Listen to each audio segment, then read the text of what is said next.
Hola, soy Rafa Guerrero. ¿Qué tal? ¿Cómo estáis? Es un placer estar aquí para hablar de infancia y tecnología. Bueno, mi día a día en mi trabajo pues, es bastante variado. Me dedico a la formación, a dar cursos, también doy clases en la universidad y tengo la gran suerte y gran placer de dirigir Darwin Psicólogos, que es un centro de psicoterapia en Madrid, donde atendemos a niños, adolescentes y adultos que están viviendo una situación un poquito delicada, ¿no? Hoy la idea es hablar de una de las temáticas que más nos preocupan a las mamás, a los papás, a los adultos en general, a la sociedad, como es la infancia y la tecnología, ¿no? ¿Qué relación existe entre los distintos dispositivos tecnológicos sobre el cerebro y el desarrollo de nuestros niños? Hay dos conceptos que me gustaría comenzar con ellos, que son el concepto de normalización digital. Ese sería el primero de ellos. Y luego también vamos a hablar, por supuesto, de los nativos digitales, que estoy seguro que es un concepto que habéis escuchado en varias ocasiones, ¿no? ¿Qué es esto de la normalización digital? Bueno, pues la normalización digital viene a decir que hoy en día la tecnología está normalizada. Es decir, es completamente normal encontrarnos en cualquier casa con muchos, ya no digo uno, sino con muchos dispositivos tecnológicos.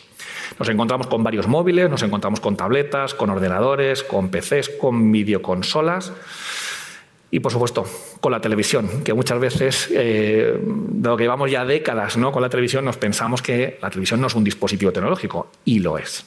Entonces, a esto se refiere la normalización digital. Es decir, hoy en día, estar fuera de lo que son los dispositivos tecnológicos, de lo que es la tecnología, es francamente difícil, ¿no? Y el otro concepto que creo que es bastante relevante que tengamos en cuenta es el de nativos digitales. Bueno, este concepto de nativos digitales lo acuñó Richard Gerber hace ya unos años y a lo que se refiere este concepto de Gerber es que los niños de hoy en día nacen con una predisposición muy diferente para enfrentarse o para gestionar adecuadamente los dispositivos tecnológicos, ¿no? Y bueno, yo siento deciros que no estoy nada de acuerdo con el concepto de nativos digitales. No creo que nuestros hijos sean nativos digitales. Es más, no creo que si nuestros abuelos y nuestros bisabuelos hubiesen nacido en la actual época, por supuesto que ellos tendrían las mismas capacidades y los mismos recursos para aprender de una manera tan rápida como lo hacen nuestros niños hoy en día, ¿no? Por lo tanto, no estoy de acuerdo con el concepto de nativos digitales de Richard Gerber, sí que estoy de acuerdo con el concepto de analfabetos digitales. ¿Qué ocurre? Muchas veces decimos, ¿no?, las mamás, los papás, los abuelos, decimos, es que este niño lo adquiere todo muy rápido, fíjate qué manejo tiene del móvil, ¿no?, de su madre, de su padre. Bueno, lo cierto es que, como bien sabéis, los dispositivos tecnológicos, y continúo con el ejemplo del móvil, son bastante intuitivos. Es decir, hasta incluso una persona mayor podría aprender de una manera relativamente sencilla cómo funciona un dispositivo tecnológico, cómo funciona un móvil. Entonces, voy a repetir, no estoy nada de acuerdo con el concepto de nativos digitales. Son analfabetos digitales, no saben manejarlos.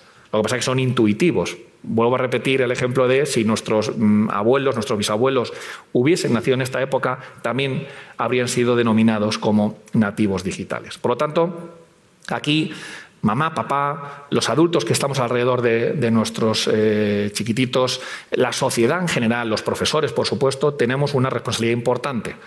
Y es la de enseñar a nuestros niños, a enseñar a nuestros alumnos, a nuestros hijos, a que tengan una buena gestión de los dispositivos tecnológicos. No son nativos digitales.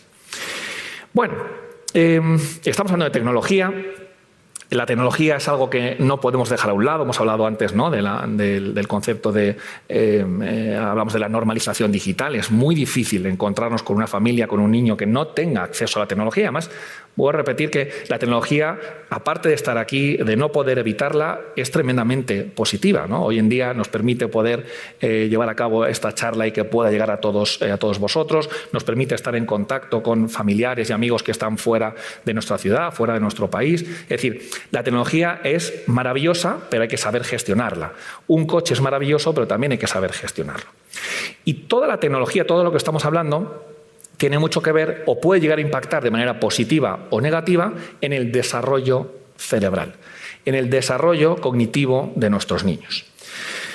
El ser humano, el Homo sapiens, como bien sabéis, es una especie que nace tremendamente inmadura, ¿no? Desde el momento del nacimiento somos muy inmaduros, los primeros años de vida son tremendamente difíciles porque somos una especie que necesitamos de nuestros cuidadores principales. El neonato necesita de su mamá, necesita de su papá, necesita de sus cuidadores, porque sin sus cuidadores no va a poder sobrevivir. Por lo tanto, cuando hablamos de desarrollo cerebral, que me encantaría poder dedicarle más tiempo a esto, que es un tema que me resulta apasionante, pero por cuestión de tiempo voy a ir a hacer un esquema muy básico. La parte del encéfalo que más activa está cuando hablamos de neonatos y de bebés es la parte de abajo, ¿no? Podríamos decir el sótano cerebral. Lo que yo llamo en mi modelo pedagógico de los 4 cerebros, el cerebro rojo. El cerebro rojo es una estructura que es innata, con la que venimos a este mundo y que nos permite sobrevivir. Lo único que le interesa a un neonato, lo único que le interesa a un recién nacido y a un bebé es sobrevivir. Sobrevivir, ese es su único objetivo. El resto le da exactamente lo mismo. Ese es el cerebro rojo, el cerebro de la supervivencia. Ahora bien, luego existen otros cerebros metafóricamente hablando, ¿no? Nos referimos a zonas cerebrales. Está el cerebro rojo, que es el cerebro de la supervivencia. Luego hablaríamos del verde, que es el emocional, ¿no? Donde sentimos emociones. De la zona del sistema límbico, que es la parte más central del encéfalo, es donde sentimos las distintas emociones, las agradables y las desagradables. Luego tendríamos el cerebro azul, donde hablamos de una parte más pensante, de una manera inconsciente. Hablamos también, por supuesto, de una memoria a largo plazo. Toda la información que tenemos hoy en día está almacenada en el cerebro azul. Y en último lugar, aquí hablamos de una parte muy importante para nuestro día a día y que puede impactar ahí de una manera significativa la tecnología, que es el cerebro amarillo. Y el cerebro amarillo es el cerebro pensante de una manera consciente, es el cerebro que nos permite ser consciente de lo que sentimos, de lo que hacemos, es el cerebro que nos permite regularnos emocionalmente, es el cerebro que nos permite concentrarnos, controlar los impulsos, tener una buena velocidad de procesamiento. En definitiva, es el cerebro del Homo sapiens, es el cerebro del ser humano. ¿Qué ocurre? Que cuando hay mucho dispositivo tecnológico, cuando estamos inmersos en una rutina de mucho dispositivo tecnológico, el dispositivo influye sobre todo sobre el cerebro rojo, sobre el cerebro de supervivencia. Muchas veces también escuchamos, ¿no?, frases del tipo: es que los videojuegos o es que este programa tecnológico es educativo. No, señores, no. No caigamos en ese error.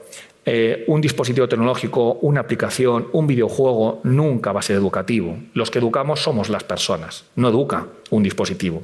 A mí no me gustaría que una máquina, que un ordenador, que un videojuego, que una aplicación educara a mi hijo. Educamos las personas, educamos los adultos que estamos alrededor de los niños, ¿no? Entonces, ese cerebro rojo del que hablamos antes es el que más se trabaja cuando hablamos de dispositivos tecnológicos. Pero el cerebro amarillo, que es el cerebro, es una parte del cerebro que se aprende, es decir, aprendemos a concentrarnos, aprendemos a regular nuestras emociones, aprendemos a controlar nuestros impulsos, aprendemos a planificarnos, aprendemos a ser conscientes de qué parte del cuerpo nos duele y aprendemos a ser conscientes de qué emociones experimentamos. Todo eso es una función del cerebro amarillo. Y el cerebro amarillo, a diferencia del rojo, el cerebro amarillo es un cerebro que se aprende, mientras que el cerebro rojo decíamos que es innato, que viene de gratis, ¿no?, con el nacimiento. Por lo tanto, si queremos desarrollar un buen cerebro amarillo que nos va a permitir tener una buena adaptación, que nuestros hijos el día de mañana estén bien adaptados, porque son capaces de resolver conflictos, porque son capaces de ser conscientes de lo que sienten, de lo que piensan, de qué decir, cuándo decirlo y ante quién decirlo, todas esas habilidades se aprenden y se aprenden con vosotros, se aprenden con vosotras, no se aprenden con máquinas. Y eso es cerebro amarillo. Por lo tanto, el cerebro amarillo es fundamental, ¿no? Cuando estoy hablando de cerebro amarillo de manera metafórica, pero bueno, la estructura sería la corteza prefrontal, que también habréis escuchado hablar de ella. Esa estructura es fundamental y la tenemos que organizar y la tenemos que desarrollar nosotros como adultos, no los dispositivos tecnológicos. Claro, ¿cuál es el problema del cerebro amarillo si lo comparamos con el cerebro rojo? Ya hemos visto que entre esos dos cerebros hay otros dos cerebros, que son el verde y son el azul, pero entre ese cerebro rojo, que es el innato, y el cerebro amarillo, que es el aprendido, el cerebro ejecutivo, podríamos decir, si nos centramos en ese cerebro amarillo, que es fundamental desarrollarlo, nos vamos a encontrar con que el rojo es innato, es decir, no se aprende, nos viene de gratis, pero el cerebro amarillo lo tenemos que desarrollar. Y la mala noticia es que el cerebro amarillo no tarda ni un mes, ni 2 meses, ni medio año, ni un par de años en desarrollarse. Tarda muchísimos años en desarrollarse. De hecho, la neurociencia ha demostrado que el cerebro amarillo alcanza su máximo grado de desarrollo entrada la tercera década de vida. Es decir, estamos hablando de 20 y muchos o 30 y pocos años, el momento en el cual la corteza prefrontal, el cerebro amarillo, ha alcanzado su máximo grado de desarrollo. Por lo tanto, el cerebro amarillo se desarrolla a fuego lento. Esto implica que mamá y papá, que los educadores, que los familiares, que los amigos, que la sociedad, por supuesto, tenemos que estar muy presentes con nuestros hijos y tenemos que ayudarles en ese camino de ir aprendiendo esas habilidades que son exclusivamente humanas. Esas, vamos a decir metafóricamente, ¿no? Esas aplicaciones que están ubicadas en la corteza frontal, en el cerebro amarillo, es decir, la concentración, el control de los impulsos, la velocidad de procesamiento, la capacidad de planificación, la flexibilidad cognitiva. Qué importante es que nuestros hijos sean flexibles y no sean rígidos, ¿no? También podemos hablar de Pepito Grillo, ¿no? La conciencia ética. Todo eso son aplicaciones del cerebro amarillo. Y se descargan, como hemos dicho, metafóricamente, se descargan de una manera muy lenta. Tardan muchos años en descargarse. Es decir, la capacidad atencional es innata. Los niños prestan atención a aquello que les resulta interesante, pero de manera extrínseca. Ahora bien, que un niño se concentre de manera voluntaria exige que mamá y papá le enseñen a concentrarse. Por lo tanto, la atención que pertenece al cerebro rojo es algo innato, que no hace falta enseñarle a ningún niño y a ningún animal. Todos prestamos atención, pero la concentración es un aspecto, es una función ejecutiva que se debe aprender. Y para que yo como niño la aprenda, necesito de unos modelos que me enseñen a concentrarme. Son aspectos muy diferentes. La atención es reactiva, mientras que la concentración es voluntaria, es consciente. Por eso muchas veces mamá y papá se quejan de que sus hijos no saben concentrarse o solamente se concentran ante aquellos estímulos o aquellas tareas que les motivan mucho. Bueno, las tareas que son muy motivantes, como pueden ser los videojuegos, yo no diría que eso es concentración, eso es atención. Es el videojuego que tanto me gusta el que capta mi atención. Pero claro, cuando tengo que hacer una tarea que no me gusta tanto, como puede ser a lo mejor estudiar o ponerme a hacer los deberes, esa tarea que no me motiva tanto, que me desmotiva, necesito ser perseverante, necesito ser consciente de la importancia de hacer esta tarea y necesito poner en marcha una tarea que es voluntaria, como es la concentración. Y todo esto es algo que se aprende. Y solamente el ser humano solamente aprende si está en contacto con otros seres humanos adultos que le enseñan a descargarse esas aplicaciones que estábamos diciendo, ¿no? Somos arquitectos del cerebro de nuestros hijos. Somos arquitectos del cerebro de nuestros alumnos. La sociedad lo que hace es moldear el cerebro que tienen nuestros niños. Ya sabéis que el cerebro de nuestros niños es tremendamente plástico, es muy maleable, y aquí nos encontramos con dos caminos, el lado bueno y el lado malo, ¿no? Por eso es importante que mamá y papá, que la sociedad esté formada y que comprenda de manera positiva lo que podemos hacer con el cerebro de uno de nuestros niños, ¿no? Bien, hemos hecho así una especie de introducción, ¿no?, de la importancia del desarrollo cerebral, de la importancia de que mamá, papá, los familiares, profesores, estemos presentes para desarrollar esa corteza prefrontal de nuestros niños, que es tan importante y que les va a hacer estar adaptados el día de mañana. Pero, claro, ¿qué es lo que ocurre cuando un niño, cuando un adolescente le dedica mucho más tiempo del que debería a los dispositivos tecnológicos? Luego vamos a hablar de cifras, por supuesto que sí, ¿no? Pero, ¿cuáles son las consecuencias o qué es lo que ocurre en el cerebro de un niño que está dedicando muchas horas al día a un dispositivo tecnológico? Voy a repetir, dispositivo tecnológico puede ser el móvil, puede ser la tableta, puede ser el ordenador, puede ser los videojuegos o puede ser, por supuesto, la televisión, ¿no? Bueno, lo que ocurre a nivel cerebral, que hablábamos antes del desarrollo cerebral, ¿no? Lo que ocurre es que cuando utilizamos un dispositivo tecnológico, como puede ser un móvil, como puede ser un videojuego, se liberan endorfinas y dopamina. Estos son neurotransmisores, que solamente habéis escuchado hablar de ellos, que lo que hacen es nos hacen sentir bien. Por lo tanto, cada vez que yo entro en contacto con un dispositivo, el dispositivo me hace sentir bien. Me hace sentirme, por ejemplo, cuando entramos en redes sociales, los likes, los me gusta y los retweets me hacen sentirme integrado. Y eso genera en nuestro cerebro endorfinas, dopamina. Me hacen sentir muy bien y, por lo tanto, lo que me hace sentir bien, tiendo a repetirlo. Fijaos que ya estamos elaborando un bucle, estamos elaborando una dependencia y estamos elaborando quizá una adicción. ¿Cuántos de nuestros jóvenes, cuántos de nuestros adolescentes hoy en día tienen una adicción a dispositivos tecnológicos, a videojuegos, a redes sociales? No pueden estar un día sin tener contacto con ellos, ¿no? Entonces, claro, lo que está ocurriendo es que se están activando los circuitos del placer. A nivel cerebral se activan esos circuitos del placer que me hacen sentirme muy bien y que me hacen repetir la conducta. El cerebro verde, del que hemos hablado antes, que es el cerebro de las emociones, lo tiene muy claro. Cuando hay algo que le gusta, tiende a hacer aquello que le gusta. Y cuando hay algo que no le gusta, tiende a evitar aquello que no le gusta. El cerebro verde, que es un cerebro muy de niño, podríamos decir, ¿no? De cariño, recoge los juguetes, es que no me apetece, ¿no? Ese es el cerebro verde. Hago lo que me apetece. Pero luego aparece un cerebro azul, que es un cerebro que lo que nos presenta es lo que toca hacer, lo que hay que hacer. Y ese es el conflicto que tenemos todos, incluidos nuestros niños, todos los santos días.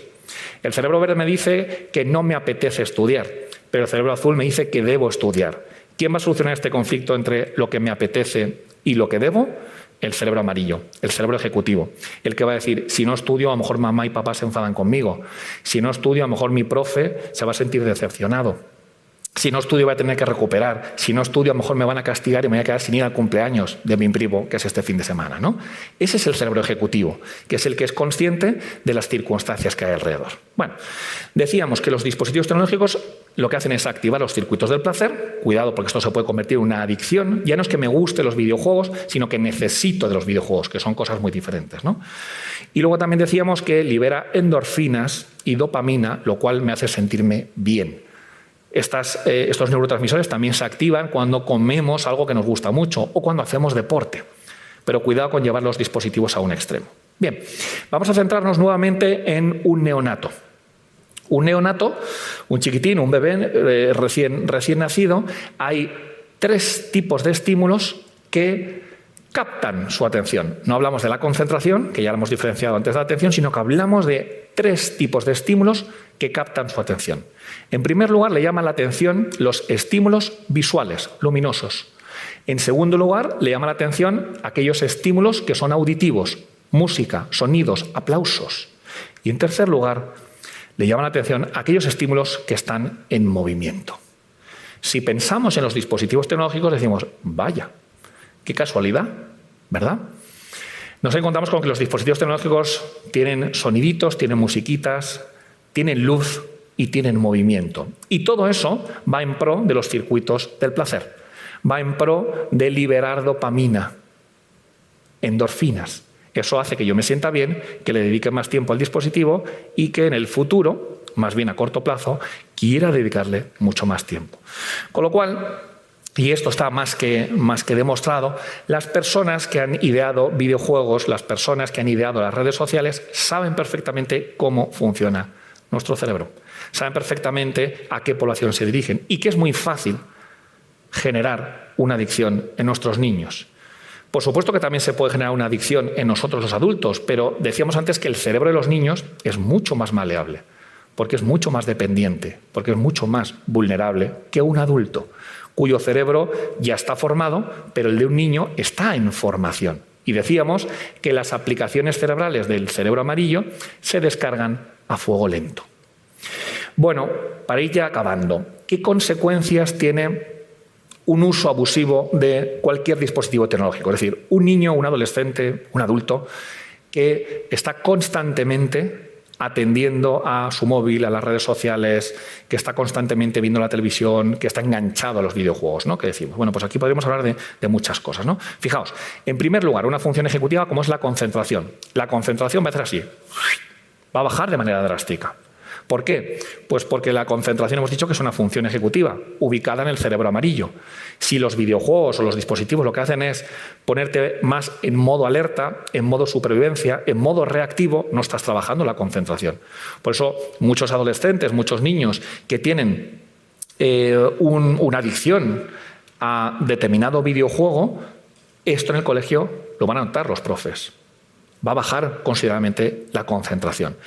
Pero a la vez que baja la concentración, aumenta, por otro lado, la hiperactividad, aumenta la impulsividad. Va a ser un niño mucho más reactivo. Vas a decir, bueno, ¿qué le pasa a Pedro? Con lo tranquilo que era, de repente reacciona a todo. Está mucho más agresivo, está a la defensiva. Bueno, esto no quiere decir que siempre que tengamos estos cambios bruscos hablemos de una adicción, hablemos de un problema en los videojuegos, pero es una de las consecuencias que tiene la adicción a los videojuegos, ¿no? Si nos metemos dentro del cerebro, mamis, papis, nos vamos a encontrar con que la mielina va a disminuir. ¿Qué es la mielina? La mielina, imaginaos una neurona, ¿no? La neurona tiene aquí su cuerpo y luego tiene el axón. El axón es la parte por la cual se lanza la información de tipo eléctrico para pasar a otras neuronas y que se establezca la comunicación entre ellas, ¿no? Las famosas sinapsis, la comunicación química que se produce en el espacio intersináptico. Bueno, pues ese axón nos encontramos, ¿no? La neurociencia ha demostrado, la investigación científica ha demostrado que cuando hay una dependencia, cuando hay una adicción a los videojuegos, que por cierto es bastante parecida a las adicciones con sustancia, ¿vale? En este caso estamos hablando de adicción sin sustancia, nos encontramos con que los axones están más pelados, tienen menos cantidad de mielina. La mielina es una sustancia blanca que lo que hace es recubrir el axón. Y eso permite que la información llegue de manera más eficaz, pero también llegue de manera más rápida. Las adicciones con sustancia y sin sustancia lo que hacen es que van disminuyendo la cantidad de mielina, lo cual hace que la comunicación entre neuronas sea peor, lo cual hace que el rendimiento académico sea peor. Me concentro peor, soy más reactivo, soy menos pensante y mis resultados académicos van disminuyendo de una manera importante, ¿no? También nuestros chicos que tienen una adicción tienen una sensación de vacío muy grande. No se sienten a gusto en ningún sitio, cada vez van dedicando menos tiempo a estar con la familia y con los amigos o a hacer deporte y lo que hacen es que lo dedican a los videojuegos.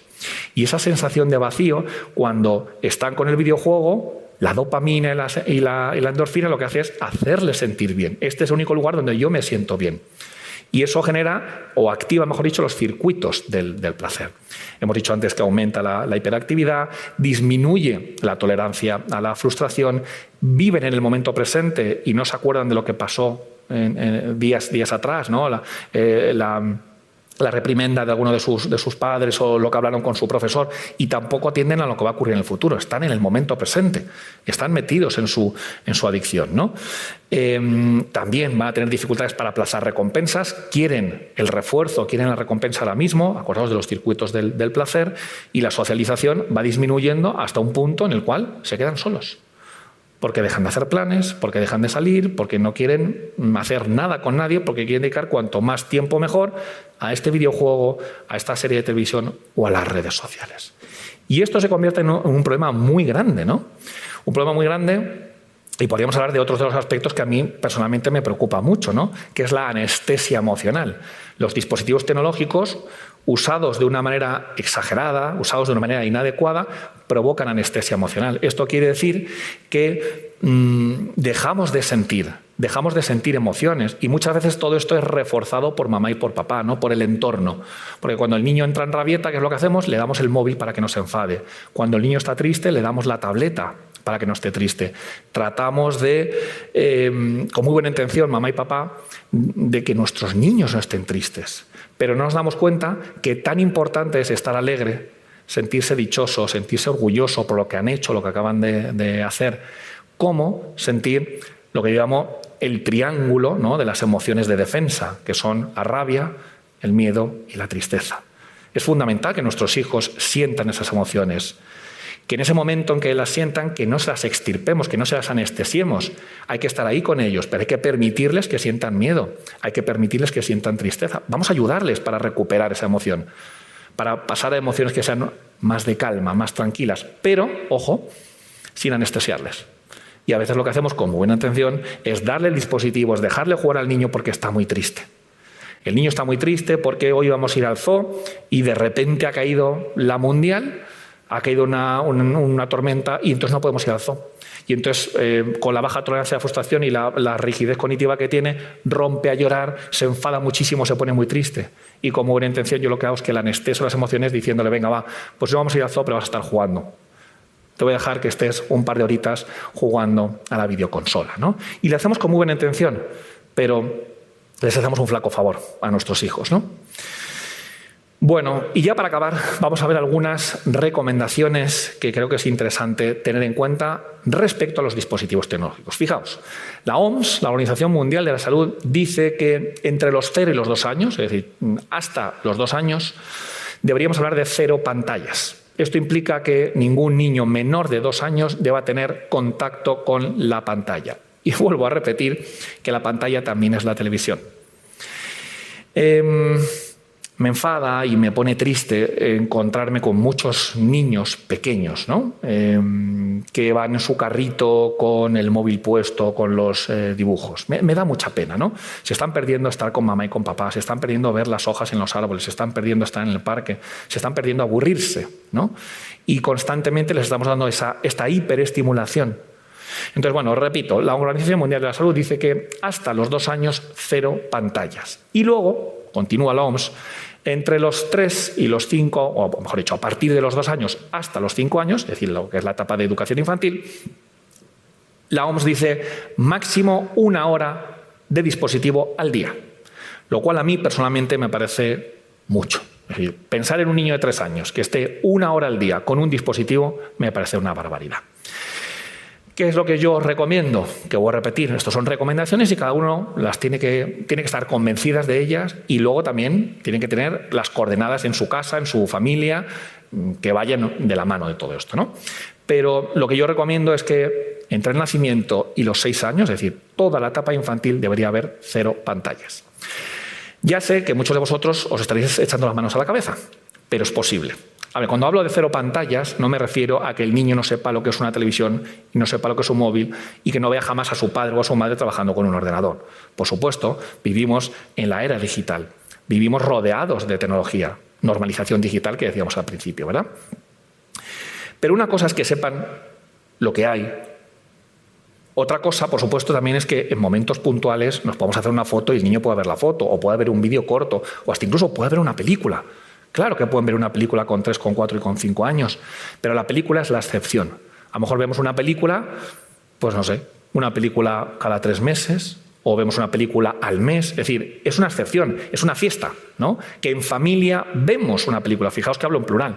En ningún momento estoy diciendo que el niño vea una película, sino que la vemos juntos, en familia. Mi recomendación es que por lo menos hasta los 6 años que haya 0 pantallas. No es tan importante lo que hacen los niños con el móvil, con los dispositivos, con la videoconsola, sino, como decíamos antes, lo que se pierden por estar con el móvil o con la videoconsola. Estar con mamá, estar con papá, pelearse con un compañero, con un amigo en el parque, estar enfadados, estar frustrados, estar alegres, investigar, desarrollar la creatividad, todo eso se lo pierden si dedicamos demasiado tiempo a los dispositivos. Por lo tanto, lo que os recomiendo es que conectéis con ellos, pero que no conectéis la tecnología, que seamos nosotros que gestionamos los dispositivos y no al revés, ¿no? Que fomentemos ese cerebro amarillo del que hablábamos antes, que fomentemos el autogobierno y no tanto los cerebros inferiores, que también son muy importantes, desde luego que sí, pero que seamos capaces de relacionarnos de una manera sensible, de una manera cordial con nuestros hijos y que les permitamos toda la gama, que es bastante amplia, de emociones que tienen. Bueno, pues con todo esto acabo. Espero y deseo que os haya gustado y sobre todo que os haya servido para ponerlo en práctica con vuestros hijos y bueno, que seamos conscientes de cómo impactan los dispositivos, cómo impacta la tecnología sobre el cerebro y el desarrollo socioemocional de nuestros hijos. Muchísimas gracias.